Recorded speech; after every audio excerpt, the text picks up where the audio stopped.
Halo Bapak Ibu, saudara-saudari sekalian, lovers and haters. Salam cerdas Indonesiaku. Jumpa lagi kita pada kesempatan kali ini. Bagi Anda yang belum subscribe channel saya, silakan subscribe channel saya. Tekan loncengnya agar Anda dapat notifikasi setiap kali saya mengupload video-video saya. Oke, pada kesempatan kali ini saya akan membahas lagi mengenai perbankan gitu ya. Kan beberapa hari yang lalu saya sudah membahas mengenai menabung di bank itu bukannya menguntungkan tapi malah buntung, ya kan? Kan sudah saya jelaskan bahwa bunganya sudah rendah, malah biaya adminnya konsisten relatif tinggi. Ya, bunga Anda dihitung dari berapa saldo Anda. Kalau saldo Anda di bawah, misalnya tergantung bank sih ya, di bawah 10 juta nggak ada bunga. Yang ada admin. Aduh, kan gitu ya. Nah, kali ini saya akan membahas secara singkat tapi padat gitu ya, 12 bank digital sekaligus. Apakah berbahaya Anda menabung di bank digital? Mengingat, bank ini memang memberikan bunga yang luar biasa tinggi. Malah bunganya di atas limit lembaga penjamin simpanan, yaitu 3,5%. Mereka memberikan bunga di atas 3,5%. Ya, ada yang 6, ada yang 7 gitu ya. Padahal kita tahu kalau bunga di atas limit LPS yaitu 3,5, maka kalau ada apa-apa tabungan Anda tidak dijamin. Contoh, kalau banknya kolaps atau diras ya, Anda nggak dijamin. Nah, maka dari itu akan saya bahas 12 bank digital ini dan apa dampaknya kalau Anda menabung di bank digital ini ya. Oleh karena itu, ini akan ada 12. Silakan simak satu persatu ya, jangan di skip supaya Anda mendapatkan pengertian yang komprehensif ya. Oke, pertama kali yang saya bahas adalah yaitu neobank. Neobank ini sudah pernah saya bahas ya, bahkan saya sampai sekarang masih menabung di neobank ya, bunganya tinggi sih ya.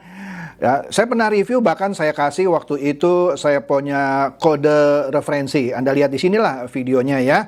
Nah, ini di sini juga ada kode referensi saya. Kalau mau Anda bisa daftar di situ. Ya, kalau Anda nabung di neobank, nanti Anda juga bisa memperkenalkan neobank. Anda ada kode referensi seperti kode referensi saya. Setiap kali Anda memperkenalkan kepada orang lain, Anda dapat ya berapa ya terakhir setiap itu 25.000, tapi sekarang saya lupa ya. Nah, itu yang neobank gitu ya. Neobank sudah pernah saya bahas kan, di situ Anda bisa lihat lah tadi yang saya bilang videonya gitu ya. Yang menarik di sini adalah biaya transfer ke bank lain itu gratis. Contoh, kalau sekarang Anda pakai bank A, Anda mau transfer uang ke bank B, kena biaya transfer kan? Nah, ini gratis. Ya, ini gratis. Kok bisa? Bisa lah. Panjang lah ya kalau saya ceritain. Inilah yang membuat dia suatu bank digital yang menarik. Begitu ya. Benar-benar bebas biaya transfer. Oke. ATM-nya sedikit. Ada sih 1-2 saya lihat pernah ada ATM-nya. Jadi gimana Pak kalau saya mau narik uang? Kalau saya nabung di bank neobank ini gitu ya, saya mau tarik, ATM-nya kan susah nyarinya, neobank gampang. Anda transfer aja ke bank Anda, misal ya bank BCA ke Mandiri yang Anda punya, kan gratis biaya transfernya ya. Di situ Anda tarik pakai ATM BCA-nya atau Mandiri, oke? Karena bebas biaya transfer, bunganya pun tinggi, oke? Nah, itu mengenai neobank, oke? Udah pernah saya bahas. Neobank ini awalnya adalah bank lama sebenarnya, Bank Yuda Bakti, bank tentara gitu ya. Kemudian dibeli oleh fintech yang namanya Akulaku. Kemudian dia dapat suntikan dana dari Ant Financial, punyanya Jack Ma gitu ya. Secara finansial sih harusnya kuat gitu ya. Tapi soal keamanan apa nantilah belakangan lah ya kita bicaranya. Karena saya bahas dulu 12 bank digital itu, baru saya bahas kelebihan atau kekurangannya. Oke. Kemudian bank digital kedua adalah SeaBank.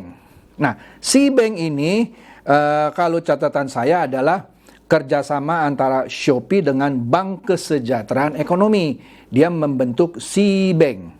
Iya, SeaBank. Ya, sama di sini ya. Dia transfer gratis ke bank-bank lain. Ya, sama seperti Neobank tadi, bunga Anda cair setiap hari. Bunganya sampai bisa sampai 7%, ya. Wih, tinggi nih, di atas limit lembaga penjamin simpanan. Tapi sabar dulu. Nanti di belakang baru saya terangkan, ya, semuanya sekaligus. Nah, selain SeaBank apalagi ini yang juga sering dibicarakan orang mengenai bank digital ini adalah Bank Jago. Bank Jago. Bank Jago, nama bank sebelumnya adalah Bank Artos Indonesia, ya. Bank Artos Indonesia, perjalanannya itu dimulai dari Bandung dari tahun 1992, ya. Nah, tapi akhirnya Bank Jago ini kemasukan beberapa investor lah gitu ya. Ada dari Goto, dalam hal ini Gojek dan Tokopedia masuk sana ya. Awalnya sih katanya mau dijadikan namanya GoBank gitu ya, dengar-dengar. Cuman ya sudahlah, tetap saja jadi Bank Jago, kan ada Go-nya juga gitu ya. Nah, di sini juga sama, ini adalah sebuah bank digital. Plus minus rata-rata bank digital sama lah, dia kasih bunga lumayan tinggi gitu ya. Beda dengan bank-bank lain ya. Pembukaan rekeningnya juga secara digital ya. Wah, banyak deh pokoknya, sama lah plus minus. Kemudian bank apa lagi yang sering dibicarakan orang? Ya, bank digital yaitu Alobank. Wih, Alobank ini punyanya Bapak Khairul Tanjung ya, yang punya Bank Mega ya. Nah, sebelumnya Alobank ini namanya Bank Harda Internasional ya. Bank Harda Internasional. Bank Harda ini ya, lumayan lah, sudah berdiri dari tahun 1993 ya. Sebelumnya namanya sebelum jadi Alobank adalah Bank Arta Gria, kemudian berubah menjadi Bank Harda Gria ya di tahun 1996 ya. Bank Harda ini awalnya milik dari Tamara Group ya, yang dulu juga punya Bank Tamara lah ya. Bukan Tamara Blesinski ya, Bank Tamara ya. Nah, di sini akhirnya dia berevolusi menjadi bank yang namanya Alobank. Nah, Alobank ini menurut catatan saya dimulai karena ada akuisisi dari awal November 2020. Satu grup yang namanya Mega Corporation ya, grupnya Bapak Khairul Tanjung, mengakuisisi itu Bank Harda Internasional. Akuisisinya catatan saya di sini sebesar 308 miliar ya. Kemudian dia naikkan permodalannya menjadi di atas 1 triliun ya, menjadi bank buku 1 ya. Nah, kemudian barulah di tahun 2021, tepatnya di tanggal 30 Juni, nama Bank Harda itu diganti menjadi Alobank ya. Alo itu singkatan tuh, all in one. Keren juga ya, Alo, all in one ya. Ya, ini adalah bank digital ya, yang seperti saya katakan, yang masuk di dalam Mega Corporation ya. Nah, di dalamnya sekarang ini Mega Corpora sahamnya 60,9%. Kemudian juga ada pemegang saham lagi. Kalau tadi Bank Jago pemegang sahamnya misalnya Goto, yaitu Gojek Tokopedia. Nah, ini ada sahamnya Bukalapak di Alobank ini 11,5%. Kemudian juga ada dari Indolife, Investama, Perkasa 6%. Nah, gabungan dari ini semua menjadi Alobank ya. Direktur utamanya Pak Indra Utoyo, dulu sebelumnya Direktur IT Bank Rakyat Indonesia. Jadi ya keren lah gitu ya, kalau menurut saya sih, keren ya. Kemudian apa lagi nih? Nah, ini dia nih. Blue. Blue ini dari BCA. Jadi Blue ini adalah bank digital punyanya BCA. Pasti bagus dong ya. Nah, awalnya sebelum menjadi Blue itu cikal bakalnya adalah PT Bank Royal Indonesia. Yang sebelumnya lagi adalah namanya Bank Rakyat Parahyangan di Bandung. Ya, singkatnya Bank Royal itu dibeli oleh BCA, kemudian dari situ cikal bakalnya dibentuklah yang tadi Blue ya, atau BCA Digital ya. Nah, jadi BCA juga punya bank digital yaitu Blue. Oke. Kemudian apalagi yang bank digital? Banyak ini, sabar aja. Ada TMRW. Saya nggak tahu singkatan apa ya TMRW. Mungkin tomorrow kali ya. Ini di belakang dari TMRW adalah Bank UOB Indonesia. Ya, jadi Bank UOB Indonesia ini meluncurkan TMRW yang merupakan bank digital, ya. Iya, jadi ikutlah bank-bank ini meluncurkan bank-bank digital versinya dia. Menariknya, TMRW ini pertama kali itu diluncurkan di Thailand tahun 2019, ya. Jadi setelah Thailand baru diluncurkan di Indonesia. Selain TMRW, apalagi ini? Ada bank namanya Line Bank. Line Bank. Line Bank itu punyanya Messenger Line, ya. Messenger Line. Iya, Line Bank dia bekerja sama dengan Hana Bank. Hana Bank, Bank Korea ya kalau saya nggak salah ya. Jadi Line yang Messenger itu bekerja sama dengan Hana Bank, ya. Dia membentuk itu Line Bank. Ya, wah keren ya. Jadilah produk yang namanya Line Bank. Ya, wah menarik kan? Kemudian apa lagi? Nah ini ada juga bank. Ini sebenarnya aslinya Bank Singapura ya, DBS. DBS ini aslinya dari Singapura. Nah dia punya di Indonesia namanya Digibank. Ya, Digibank adalah digital banking dari Bank DBS. Ya, Bank DBS ini ya aslinya ya dari Singapura, ya. Dia punya Digibank. Apalagi bank digital yang ini? Genius. Nah, Genius ini milik Bank BTPN, ya. Bank BTPN. Ini dia udah lama sebenarnya Genius ini ya diluncurkan oleh Bank BTPN sejak 11 Agustus 2016, sudah 6 tahun yang lalu, ya. Waktu itu dikembangkan selama 18 bulan katanya dengan total nilai investasi 500 miliar, ya. Nah, sekarang Genius ini kalau Anda lihat anak-anak muda pasti, ya nggak pasti sih ya, banyak yang tahu deh dan punya akun di Genius.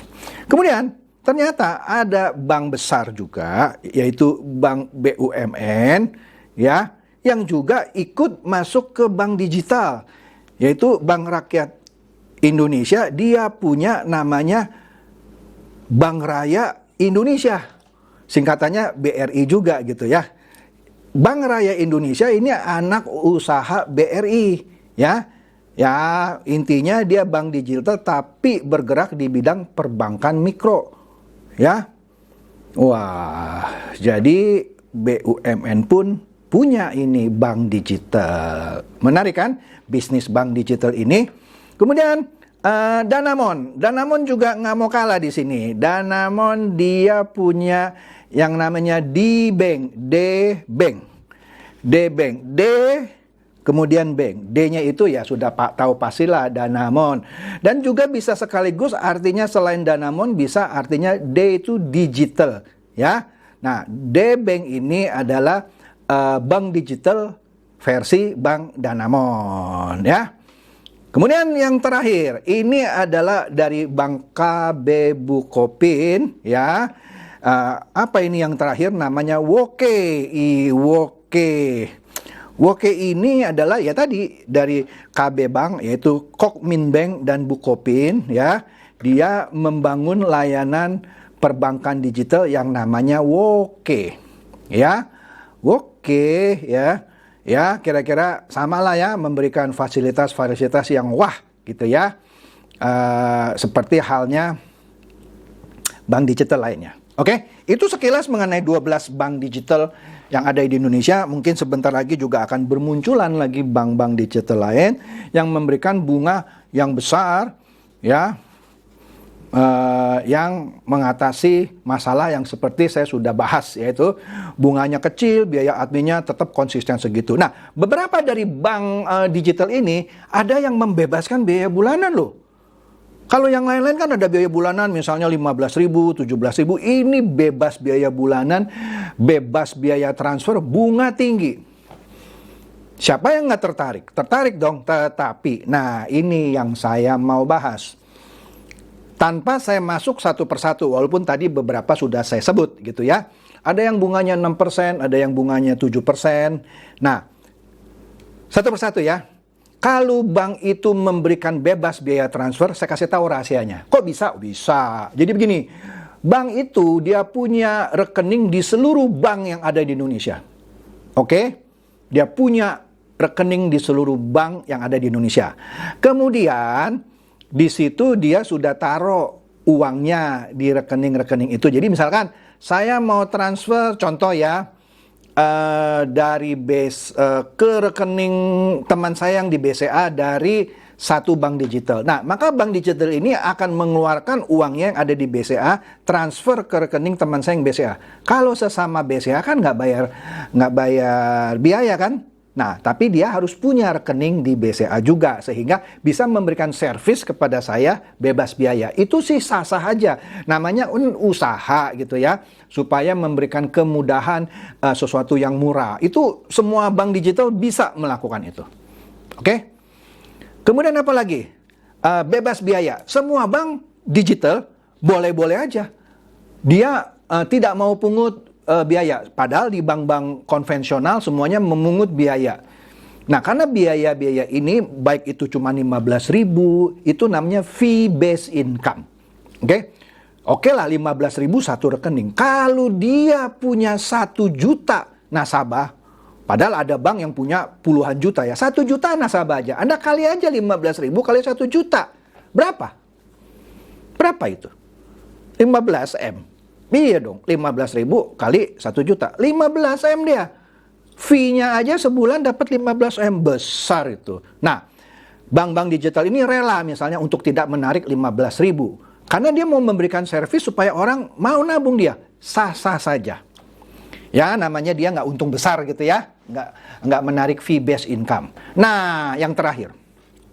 Ketika bank-bank ini memberikan bunga yang lebih besar dari 3,5%, ya, 3,5% karena batas limit LPS yang menjamin simpanan itu cuma 3,5%. Jadi, kalau ada bank apapun, bank digital atau bank konvensional yang memberikan Anda bunga di atas 3,5%, hati-hati. Hati-hatinya apa? Kalau bank itu kenapa-napa, kolaps, bangkrut, maka simpanan Anda tidak dijamin oleh LPS.